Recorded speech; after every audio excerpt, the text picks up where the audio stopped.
Hey Bay Hills, Pastor Carl, thanks so much for joining us for another installment of the Daily Dose. As we're walking this week through Exodus 14, talking about facing your future with confidence, how to survive and thrive during times of crises.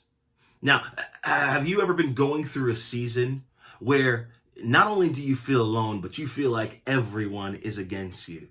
You feel like there's no one who quite understands exactly how you're feeling in that moment. I know for us as a married couple, Jen and I, we've had many times over our marriage where there's been points where it's like, you might be sleeping in the same bed with me or sitting on the same couch as me, but you don't understand what I'm going through. And instead of a difficult season drawing us closer together, we allow the crises to get in the middle and wedge between us what God wants to bind together. This happens to the children of Israel as they leave Egypt with the Red Sea behind them, with Pharaoh's army pressing down on them. In Exodus 14, we see blame shifting happening in today's passage. It reads like this in Exodus 14, verse 11. They said to Moses, "Was it because there were no graves in Egypt that you brought us to the desert to die? What have you done to us by bringing us out of Egypt?" These folks who had been in captivity for 400 years, they begin blame shifting.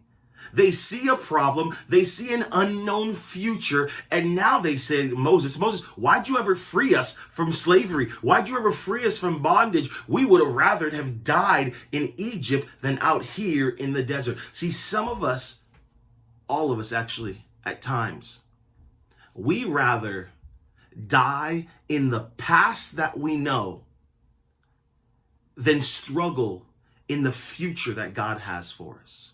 We rather die in the past that we know than struggle in the future that God has for us. And the main tool that we use is blame shifting. Hey, it's not my fault that the marriage isn't working out. It's not my fault that we're not getting along. It's not my fault that the kids are struggling in school. It's not my fault that I'm not calling my parents as much as I should. It's not my fault that the deadline's not being met.